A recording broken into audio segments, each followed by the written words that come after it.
नमस्कार। आज़ाद agriculture academy Kanpur की तरफ से मैं शिवम दीक्षित बीएससी एजी थर्ड सेमेस्टर का जो माइक्रोबायोलॉजी का पेपर था, एग्रीकल्चर माइक्रोबायोलॉजी, उसकी क्वेश्चन बुकलेट सीरीज बी को आज मैं सॉल्व करवा रहा हूं। तो जिसकी जो भी सीरीज हो उसमें अपने अपने क्वेश्चंस ढूंढकर और वो उनके आंसर जान ले। इसमें बी सीरीज़ थी जो अभी लास्ट मीटिंग में एग्ज़ाम हुआ थर्ड सेमेस्टर वालों का। इसमें पहला प्रश्न निम्नलिखित में से कौन सा जलीय फर्ण है। तो जलीय फर्ण इसमें कौन सा है, तो कौन सा है, तो इसमें सी ऑप्शन सही होगा, जलीय फर्ण अजोला है। दूसरा प्रश्न मृदा सूक्ष्म जीवों द्वारा कार्बनिक नाइट्रोजन का अकार्बनिक नाइट्रोजन में परिवर्तित होना कहलाता है।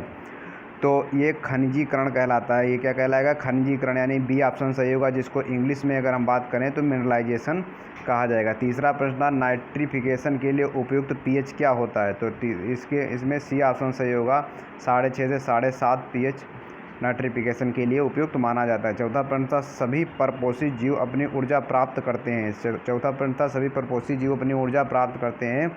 तो इसमें बी ऑप्शन सही होगा, क्या, कहाँ से प्राप्त करते हैं, सूर्य के प्रकाश से ऊर्जा प्राप्त करते हैं। पांचवा प्रश्न था गांठों का बनना नाइट्रोजन स्थिरीकरण किसके द्वारा प्रभावित होता है।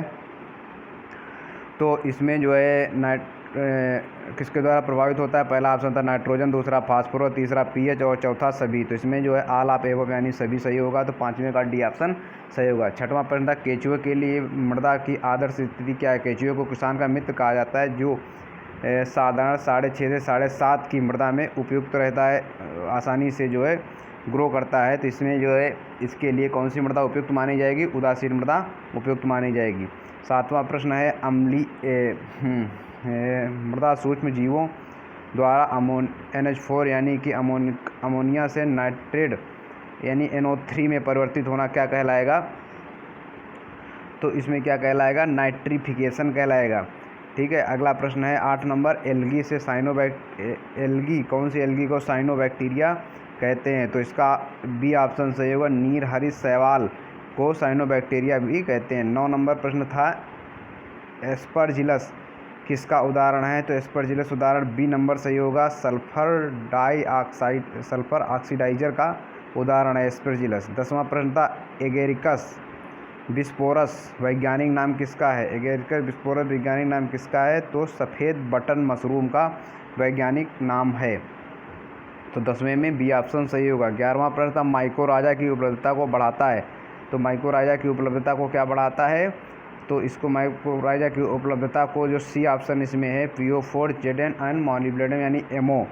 ठीक है। तो ये फास्फोरस, जिंक और मॉलिब्डेनम जो होता है वो माइकोराजा की उपलब्धता को बढ़ाता है। तो इसका ऑप्शन सी सही होगा। 12 नंबर था साइक्रोफिल्स का तापमान कितना होता है। तो इसका साइक्रोफिल्स का तापमान जो है वो 15 डिग्री से कम होना चाहिए, यानी कि डी ऑप्शन सही होगा, लेस देन 15 डिग्री सेल्सियस।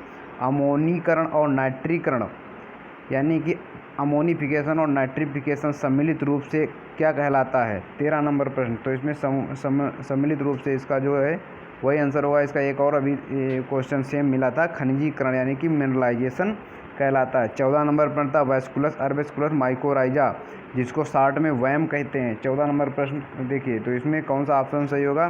कह रहा वैस्कुलर अर्बेस्कुलर माइकोराइजा उदाहरण है। तो एक इसका उदाहरण है साइनोबैक्टीरिया का उदाहरण, यानी कि ए ऑप्शन सही होगा। कई बच्चों ने सी लगाया लेकिन वो सी ऑप्शन गलत होगा। तो इसमें 15 नंबर पेनिसिलियम, म्यूकर, फ्यूजेरियम और एस्परजिलस जेनेरा हैं। तो ये किसके जेनेरा हैं। 15 का ए नंबर सही होगा, मोल्ड्स के। ठीक है। अगला 16 नंबर प्रश्न थर्मोफिलस का तापक्रम कितना होता है। The temperature range of thermophilus. तो थर्मोफिलस का तापमान जो होता है 16 नंबर प्रश्न देखिए आप लोग, थर्मोफिलस का तापमान कितना होता है। तो थर्मोफिलस का तापमान 35 से 45 डिग्री सेल्सियस जो है इसकी तापक्रम की सीमा मानी जाती है, यानी कि सी ऑप्शन सही होगा। 17 नंबर है पौधे और जानवर के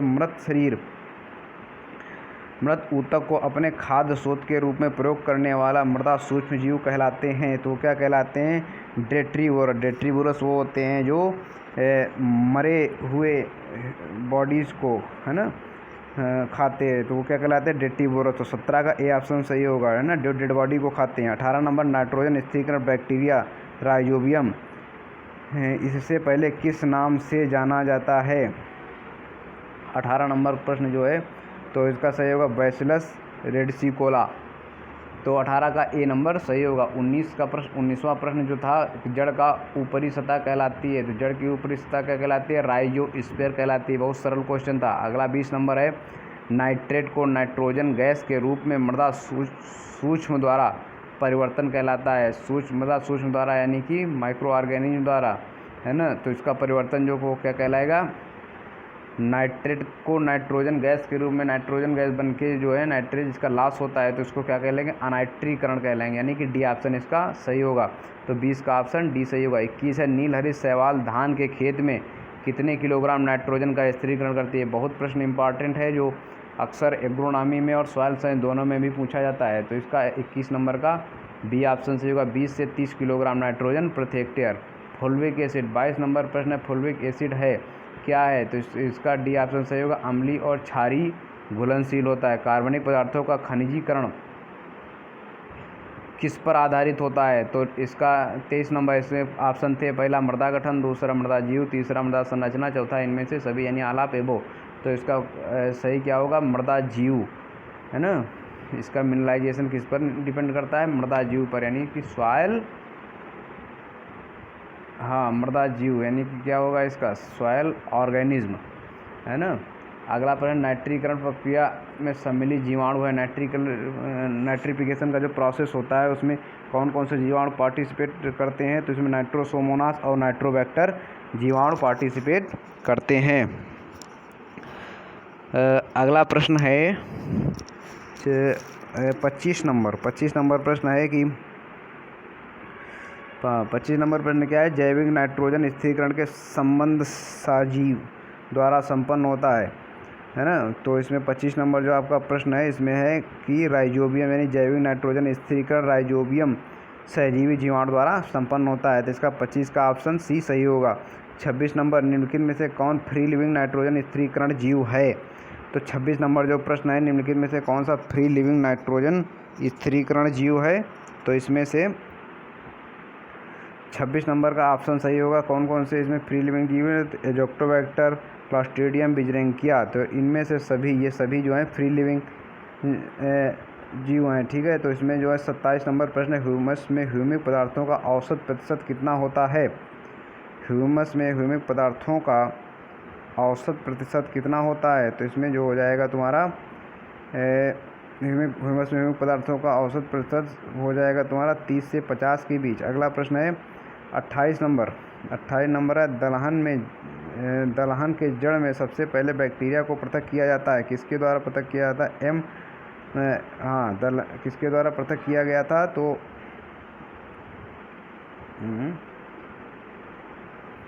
MW विजरेंक, है ना। इसका बी ऑप्शन सही होगा 28 नंबर का। 29 नंबर प्रश्न है, राइजोबियम जैपोनिकम किसकी जड़ों की गांठों में बनता है? तो इसका ए ऑप्शन सही होगा। सोयाबीन की जड़ों में बनता है। 30 नंबर पर फास्फेट घुलनशील बैक्टीरिया कौन सा है? तो इसमें जो है स्यूडोमोनास और बैसिलस दोनों फास्फेट घुलनशील बैक्टीरिया हैं, यानी कि इसका सी ऑप्शन सही होगा। ए और बी दोनों। 31 नंबर पर है, जीवाणु विज्ञान क्या है? तो जीवाणु विज्ञान क्या होता है? जीवाणु विज्ञान के अंतर्गत क्या करते हैं?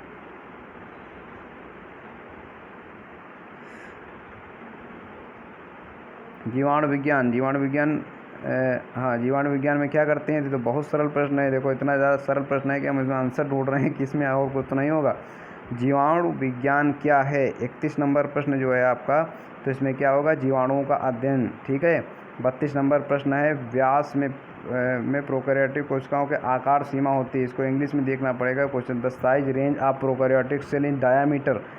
32 नंबर प्रश्न, तो इसका क्या सही हो जाएगा? यानी कि प्रोकैरियोटिक कोशिकाओं का साइज पूछ रहा है तो 0.125 माइक्रोमीटर इसकी जो है सीमा होती है। तो इसका क्या 32 नंबर का क्या सही होगा? ए। अगला प्रश्न है 33 नंबर है, राड आकार के बैक्टीरिया को क्या कहते हैं? 33 नंबर, राड आकार के बैक्टीरिया को क्या कहते हैं? तो इसको क्या कहते हैं? बैसिली। 34 नंबर प्रश्न है, मृदा सूक्ष्म जीव विज्ञान के पिता कौन है? तो सॉइल माइक्रो बायोलॉजी के पिता कौन है? NS विनोग्रस्की, यानी कि इसका सी ऑप्शन सही होगा। 35 नंबर, माइकोलॉजी का अध्ययन किससे संबंधित है? तो ये किससे संबंधित है? फफूंद एवं कवक से संबंधित है। 36 नंबर प्रश्न है, वह स्थिति जहाँ मॉलिक्यूलर ऑक्सीजन अनुपस्थित होता है उसे क्या कहते हैं, है ना। तो 36 नंबर प्रश्न इसका क्या होगा, जब ऑक्सीजन अनुपस्थित होगा तो यानी कि वायु अनुपस्थित है ना, तो वायु अनुपस्थित हो अवायवीय कहेंगे इसको, ए ऑप्शन सही होगा। 37 नंबर है, ह्यूमस का कार्बन नाइट्रोजन अनुपात, ह्यूमस का CN रेशियो पूछ रहा, CN रेशियो ऑफ ह्यूमस, तो इसका क्या हो जाएगा 37 नंबर प्रश्न का हो जाएगा 10:1 यानी कि डी ऑप्शन सही होगा। 38 नंबर प्रश्न है, मृदा में कार्बनिक पदार्थों का स्तर आधारित होता है, किस पर आधारित होता है 38 नंबर प्रश्न, तो इसमें जलवायु, मृदा संगठक, वनस्पतियों के प्रकार, तो इसमें डी ऑप्शन सही होगा इनमें से सभी। 39 नंबर प्रश्न है, असहजीवी अवायवीय सूक्ष्म जीव है 39 नंबर प्रश्न, तो इसमें कौन कौन से हो जाएंगे, एजोक्टोबैक्टर, राइजोबियम, बीजीए यानी ब्रूबिन एल्गी और डी क्लोस्ट्रीडियम, तो इसमें जो है डी ऑप्शन सही होगा 39 का क्लोस्ट्रीडियम। 40 नंबर है, माइकोराजा पौधे के किस भाग से संबंधित है, तो माइकोराजा पौधे के किस भाग से संबंधित है, बहुत ही जेन्युइन क्वेश्चन है माइकोराइजा, है ना। तो ये किससे संबंधित होगा, डी का जड़, जबकि तना, पत्ती, बीज ये एकदम गलत ऑप्शन होंगे। सही ऑप्शन क्या होगा, जड़ यानी ए सही होगा। अगला प्रश्न है 41 नंबर, नीलहरित शैवालों के उत्पादन के लिए आवश्यक है, 41 नंबर क्या है, आवश्यक क्या होता है, नीलहरित शैवाल जो है वो पानी में तैरते रहते हैं, इसलिए पानी किसके खेत में भरा रहता है, धान के खेत में, तो इसका सामान्य रूप से अगर समझो तो इसको क्लियर होना चाहिए कॉन्सेप्ट की, धान के खेत में इसका उत्पादन किया जा सकता है, ठीक है। 42 नंबर प्रश्न है, वह जीवाणु जो लेग्यूम के जड़ गांठों में स्थित होने के बाद नाइट्रोजन स्थिरीकरण करता है, 42 नंबर प्रश्न, तो इसका क्या होगा, राइजोबियम जो होता है वो दलहनी फसलों की सेकेंडरी रूट्स में पाया जाता है, जो राइजोबियम राजमा को छोड़कर बाकी सभी दलहनी फसलों की जड़ों में पाया जाता है, जो नाइट्रोजन स्थिरीकरण का कार्य करता है ना, तो इसका ए ऑप्शन सही होगा क्या, राइजोबियम। 43 नंबर प्रश्न है, माइकोराइजा क्या लेने में सहायक होता है ना, तो माइकोराइजा क्या लेने में सहायक होता है, तो फास्फोरस को ऑब्जर्व करने में सहायक होता है, 43 का बी ऑप्शन सही होगा, ठीक है, फास्फोरस। 44 नंबर, नाइट्राइट को नाइट्रेट के रूप में परिवर्तित करने में शामिल सूक्ष्म जीव है, 44 नंबर प्रश्न, नाइट्रेट को नाइट्रेट में परिवर्तित करने वाला, तो इस प्रोसेस ऑफ नाइट्रिफिकेशन, नाइट्रोजन के स्थिरीकरण की क्रिया जो नाइट्रोबैक्टर द्वारा संपन्न होती है, ठीक है, तो इसका ए ऑप्शन सही होगा 44 का। 45 नंबर, राइजोस्फीयर प्रभाव को मात्रात्मक आधार पर प्रदर्शित करते हैं, 45 नंबर का ऑप्शन बी सही होगा, राइजोस्फीयर और सॉइल मृदा अनुपात को, ठीक है, तो बी ऑप्शन इसका सही होगा। अगला 46 नंबर प्रश्न है, परपोषी मृदा जीव को भी कहते हैं, है ना, किसको, मृदा सूक्ष्म जीव को भी कहते हैं, 46 नंबर प्रश्न। 46 नंबर प्रश्न का जो है क्या तुम्हारा सही होगा 46 नंबर प्रश्न, क्रोमो ऑर्गेनोट्रॉप्स, इसका सही ऑप्शन होगा बी। 47 नंबर, मीडिया को ठोस करने में सामान्यतः किस एजेंट का प्रयोग करते हैं, बहुत सरल क्वेश्चन है, इसको जो है हमको उम्मीद है कि जो लोग लैब में एक बार भी पैथोलॉजी लैब में गए होंगे तो उनको पता होगा कि अगर का उपयोग करते हैं, इसको नॉर्मली पीडीए यानी पोटैटो डेस्टोर अगर का के नाम से भी जाना जाता है। अगला प्रश्न है 48 नंबर, 200 ग्राम राइजोबियम कल्चर से कितने किलोग्राम दलहनी बीज उपचारित किया जा सकता है ना, तो 200 ग्राम राइजोबियम कल्चर से 10 किलोग्राम उपचारित किया जा सकता है। ये बहुत ही नॉर्मल क्वेश्चन है जो सॉइल साइंस, एग्रोनॉमी और माइक्रोबायोलॉजी तीनों में इसका जिक्र होता है। 49 नंबर प्रश्न है, ग्राम स्टैंडिंग का सिद्धांत किस भिन्नता पर आधारित है, तो 49 नंबर प्रश्न था जीवाणु के रंग पर आधारित है, जो कल हमने बताया था बच्चों को ग्राम पॉजिटिव ग्राम नेगेटिव पढ़ना है, उसमें से ये देखो प्रश्न पूछा गया, ठीक है। इसके बाद माइकोस्फीयर शब्द किसके द्वारा दिया गया, तो सी नंबर क्वेश्चन है 50 नंबर, 50 का जो है सी, तो इसका क्या सही होगा, र्यूनिन के द्वारा दिया गया। अगला प्रश्न है 51 नंबर, पत्तियों का वह क्षेत्र जहाँ सूक्ष्म जीव निवास करते हैं क्या कहलाता है ना, तो जहाँ सूक्ष्म जीव निवास करते हैं उसको फाइलोस्फीयर कहते हैं, ठीक है। तो यानी कि 51 नंबर का बी ऑप्शन सही होगा। 52 नंबर, वर्मी कंपोस्ट तैयार किया जाता है, किससे तैयार किया जाता है, तो वर्मी कंपोस्ट सबको पता है केचुए से तैयार किया जाता है, ठीक है, तो इसका ए ऑप्शन सही होगा। 53 नंबर, राइजोस्फीयर शब्द किसके द्वारा दिया गया था, तो ये जो है हिल्टनर के द्वारा दिया गया था, तो 53 का ए ऑप्शन सही है। 54 का मृदा माइक्रोफोना है, क्या है 54 नंबर प्रश्न, तो इसमें मृदा माइक्रोफोना जो है वो केचुए को कहा जाता है, ठीक है। केचुआ उसके अंतर्गत कंसिडर किए जाते हैं। 55 नंबर मृदा सूक्ष्म फौना कौन सा है, ठीक है, 55 नंबर में प्रोटोजोआ, ए ऑप्शन सही होगा, ठीक है। 56 नंबर है फोटोट्रॉपिक जीव अपनी ऊर्जा प्राप्त करते हैं। 56 नंबर पर फोटोट्रॉपिक जीव अपनी ऊर्जा प्राप्त करते हैं, तो ये फोटो मतलब प्रकाश, यानी कि सूर्य के प्रकाश से, तो 56 का सी ऑप्शन सही होगा। अगला 57 नंबर मृदा में फंगस की वृद्धि के लिए उपयुक्त पीएच है। फंगस की वृद्धि के लिए 5.5 से 7 उपयुक्त पीएच माना जाता है। 58 नंबर जीवाणु की कौन प्रजाति मृदा में सबसे अधिक संख्या में पाई जाती है। 58 नंबर प्रश्न जो है, कौन सी एजेक्टोबैक्टर सबसे ज़्यादा मृदा में पाए जाते हैं, ठीक है, तो इसका 58 का ए ऑप्शन सही होगा। 59 नंबर इनमें से कौन से माइक्रोफ्लोरा है।